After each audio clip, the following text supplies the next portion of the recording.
reportar naquilo que tem sido o trabalho mais circunscrito e que tem estado muito desenvolvido em Portugal no plano do acesso aberto, seja ele a resultados ou no acesso aberto, agora com mais ambição no plano dos dados. E eu aí gostava de salientar outro aspecto. É reconhecido internacionalmente, no plano internacional, no plano europeu e não só, o grande avanço e o pioneirismo que Portugal tem tido nestas matérias. Enfim, o debate é antigo, tem pelo menos uma década em que se discute o interesse do acesso aberto, com um bocadinho mais de ambição, um bocadinho mais de arrojo o interesse dos dados abertos. Enfim, o debate é intenso, evidentemente que tem muitos obstáculos, evidentemente que tem muitos parceiros que têm fortíssimas reservas, designadamente na área entre os editores e as editoras, enfim, vão acontecendo muitas reservas nesse sentido, mas também por parte da comunidade académica. Mas, de facto, a verdade é que Portugal tem conseguido dar passos que devem ser louvados nesse domínio. Colocando-nos, de certa forma, também na linha da frente, nesta passagem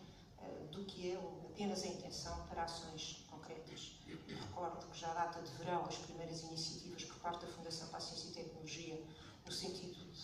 convidar os investigadores que querem ter financiamento público a publicar os seus resultados e os seus dados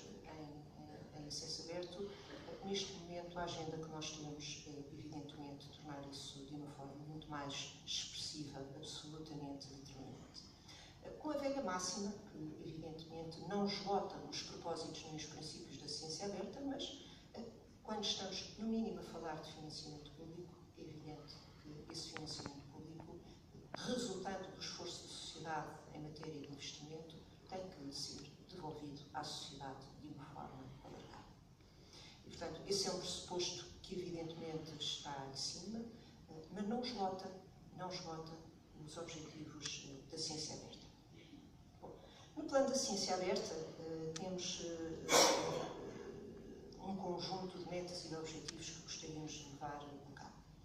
Em primeiro lugar, gostava de dizer que a intenção de desenhar uma política nacional de ciência aberta já foi objeto de uma resolução do Conselho de Ministros. E, portanto, neste momento, no plano europeu, devemos ser um dos poucos países que, efetivamente, já avançou no sentido da assunção de um compromisso político no sentido da ciência aberta. Também posso dizer que temos a coincidência não só desta aposta na ciência aberta estar em absoluto concerto com aquilo que tem sido o trabalho, como já referi, da FCCN e de algumas pessoas, mas também de constituir hoje um aspecto fundamental na agenda europeia, designadamente através da política e do empenho pessoal do Comissário Carlos Moedas. Portanto, as coincidências acontecem, quando elas funcionam desta forma é muito bom e, portanto, a coincidência também das visões é interessante. Gostava também de dizer que no plano do desenho desta Política Nacional de Ciência Aberta temos uma consciência muito clara de que temos que atuar com prudência. E de que não basta dizer que queremos ciência aberta, e de que há um conjunto de reservas que têm que ser equacionadas e que as coisas têm que ser feitas com prudência, mas também com assertividade. E, portanto, temos absoluta consciência de que quando estamos a falar de uma política de promoção de ciência aberta, quer no plano do acesso aberto a resultados, quer no plano de dados, nós temos consciência de que isto terá, evidentemente, uma relação estreita com os pressupostos da avaliação. Portanto, como é óbvio, não vale a pena pensarmos que estamos a trabalhar com estes dois fatores separados, porque não o esforço que está a ser feito em Portugal no plano da reflexão sobre a avaliação científica, que é de conhecimento geral, aberto, diria, naturalmente que tem e que está a ser articulado com os propósitos da ciência aberta. Para além da questão da avaliação científica, que evidentemente terá que compreender então esta dimensão da ciência aberta, naturalmente que também temos consciência do esforço que isto significa e dos requisitos que pressupõe em matéria de infraestruturas. Portanto, como é óbvio, ninguém pode avançar no sentido de promover estas políticas sem estar confiante de que estamos dotados de um conjunto de infraestruturas que permitam evoluir nesse sentido. Também sob esse ponto de vista, penso que temos uma posição bastante confortável em Portugal. Um esforço que tem sido feito, uma vez mais com alguns protagonistas coincidentes no desenho dos repositórios digitais que hoje em dia temos nas nossas universidades, que temos nos nossos politécnicos e que confluem todos no nosso conhecido RECAP, constituem para nós também um ponto de partida muito confortável. Evidentemente que temos que os melhorar e evidentemente também que temos que ter uma clara consciência da expressão ainda relativamente reduzida que eles têm. Os repositórios em si precisam também de ter alguns estímulos, hoje em dia precisam também de ser renovados nos seus propósitos e, sobretudo, na promoção da interoperabilidade que possa existir entre os que existem no plano científico, mas também os que existem no plano da cultura. E, portanto, quando há pouco, e quando aqui está este programa de responsabilidade cultural e patrimonial, tem também a ver com isso. Hoje em dia nós não podemos falar persistentemente neste divórcio que existe muitas vezes entre a cultura e a ciência. Combinam cada vez mais e o sentido será para que eles confluam cada vez mais no mesmo espaço de conhecimento e de disponibilização do conhecimento, mas evidentemente que há muito para fazer a esse nível, sobretudo quando as taxas, apesar de tudo em Portugal, de depósito nos repositórios digitais, em muitas instituições deixam ainda muitíssimo a desejar. Posso partilhar algumas impressões um bocadinho mais negativas a esse nível. Nós temos níveis de depósito nos repositórios digitais que às vezes não ultrapassam os 20%, 30% daquilo que lá devia estar. E, portanto, como é evidente, isso vai ter que ser mudado, vai ter que haver uma consciencialização clara na nossa comunidade, que isso vai ter que ser alterado, porque, como já, no fundo, ficou relativamente claro, o financiamento da ciência, sendo com fundos públicos, tem que se repercutir nessa disponibilização. Sabemos muito bem que um dos desafios mais complicados tem a ver com a questão dos dados. Bom, mas sob esse ponto de vista também, enfim, temos que trabalhar muitíssimo e aquilo que uma vez mais a FCN, a FCT está a fazer vem no bom caminho. Não só no plano dos repositórios digitais, e ao nível desses repositórios digitais, gostava de dizer que está também a funcionar um grupo de trabalho com a representação dos vários parceiros, das universidades, dos politécnicos, especialistas, a própria FCT, para trabalharmos no diálogo destes repositórios digitais e, evidentemente, na sua promoção. Mas a FCT está a trabalhar também noutro contexto, que aqui, imagino que nas jornadas da FCCN será fortemente debatido, que tem a ver com a questão dos dados e da infraestrutura dos dados e da sua disponibilização. Eu não sei se é confidencial, presumo que não, mas o professor João Ferreira, o professor Elaine Rodrigues, outros colegas da nossa comunidade estão a preparar, com o nosso fortíssimo apoio e estímulo, uma conferência que será internacional no dia 29 de setembro sobre dados científicos e, portanto, vamos esperar que tudo possa acontecer também com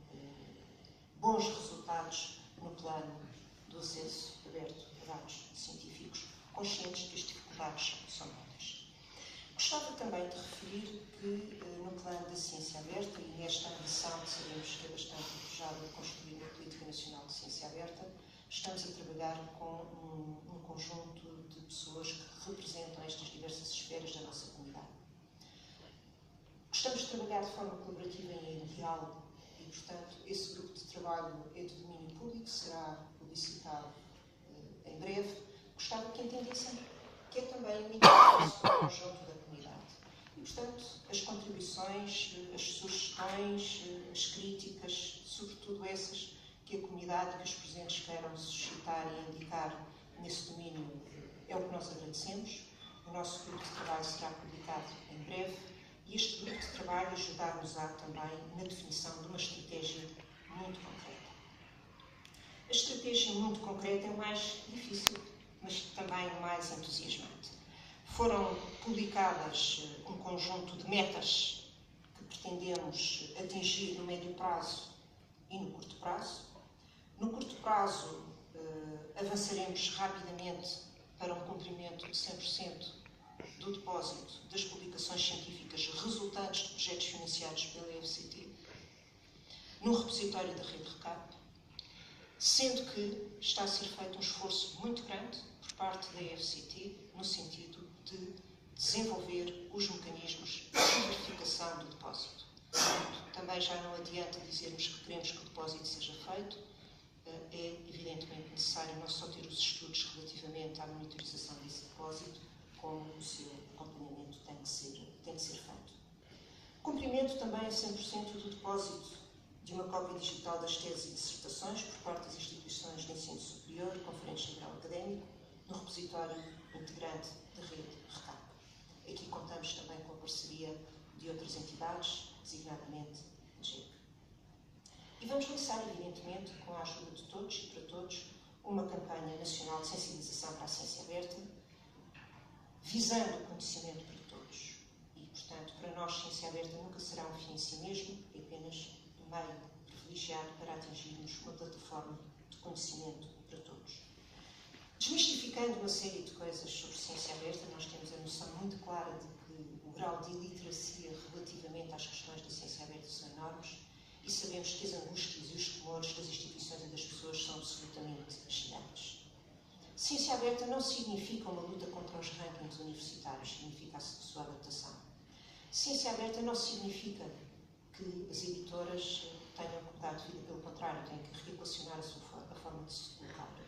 Ciência aberta não significa, como aqui há tempos um colega num encontro internacional também dizia, será que terminou a ciência pura? Não, não significa nada disso. Por outro lado, como é evidente, o nosso conceito de ciência aberta tem uma dimensão de grande inclusão no contexto social. E integramos aqui outros conceitos dentro desse programa de responsabilidade social que articula com a ciência aberta, nomeadamente nos projetos colaborativos, nomeadamente no conceito de ciência cidadã, nomeadamente na construção de um espaço de conhecimento em que a sociedade participa de forma ativa. E vamos ter que, então, evoluir com várias iniciativas mais concretas, mas, sobretudo, procurando prestar o melhor serviço possível, designadamente evoluindo, e a Ana Alves Pereira e Filipe Silva, que estão aqui, falarão à tarde, também no sentido do apoio à definição das políticas por parte das editoras e das revistas científicas, sobretudo nacionais, relativamente também ao seu arquivo em repositórios institucionais. Enfim, temos projetos como o Blimbunda que têm que ser acompanhados e que têm que ser estimulados e, portanto, esse trabalho está também a ser feito, tal como é necessária a elaboração de modelos, de estudos sobre os modelos e os custos de publicação. Enfim, temos consciência desses problemas, sobretudo a definição das condições ao nível dos períodos de embargo, etc. Por isso a campanha é necessária e é uma campanha que pretende também colher a opinião das pessoas e as reservas que eventualmente possam surgir no sentido desta política nacional de ciência aberta. Começaremos em breve também com a subscrição, a preparação e a subscrição de uma carta de compromisso da ciência aberta que envolve as instituições. Eu devo dizer-vos que quer no plano do CRUP, quer no plano do CSISP, das entidades e, no fundo, dos conselhos que gerem, que acompanham os reitores no seu conselho, digamos assim, os presidentes dos politécnicos, há uma grande vontade no sentido da elaboração desta Carta de Compromisso para a Ciência Aberta em Portugal e, evidentemente, que esse será o caminho indispensável para evoluirmos para uma política nacional de ciência aberta, porque, de outra forma, sem essas parcerias e sem saber que é esse o interesse das pessoas, nada disto faria sentido. Portanto, é esta a nossa visão global, é este, no fundo, o ecossistema que está publicado, evoluindo a partir destes programas e do trabalho que tem que ser feito ao nível de cada um para aquilo que nós desejamos e que acho que é a nossa obrigação, que é, de facto, criar aqui conhecimento para todos, conscientes de que, sobretudo em países como o nosso, onde há uma cultura histórica, porventura, menos dinâmica no sentido da sustentabilidade, do desenvolvimento científico, tecnológico e do próprio desenvolvimento económico, a necessidade de envolvermos a sociedade, de partilharmos este conhecimento com a sociedade é enorme. E termino recordando apenas que nós continuamos a ser um dos países com valores muito baixos ao nível dos nossos jovens que estão a frequentar o ensino superior e é bom que nós tenhamos de vez em quando estes valores presentes e que eles constituam para nós um objetivo e um alvo fundamental de todos os nossos jovens que deveriam estar a frequentar o ensino superior, nós temos apenas 1/3 que neste momento o está a fazer. Portanto, temos um enorme trabalho para desempenhar a esse nível e, um dado ainda mais preocupante, apenas 30%, em alguns casos, tem, apenas não, desse 1/3 que está a frequentar as instituições de ensino superior, 1/3 tem taxas de insucesso escolar. E, portanto, temos aqui um espectro, digamos assim, que é enorme no plano da sociedade portuguesa, que temos que capacitar, ao qual temos que dar este conhecimento, com o qual temos que partilhar este conhecimento. E, portanto, este desafio é um desafio muito difícil e é para ele também que a ciência aberta significa e é necessária, e é para ele também que, para esse desafio maior, que é, no fundo, construir mais conhecimento na nossa sociedade para muito mais pessoas do que aquelas que neste momento o detêm, estes encontros que as jornadas da FCCE também vão proporcionar, que são necessários. Muito obrigada.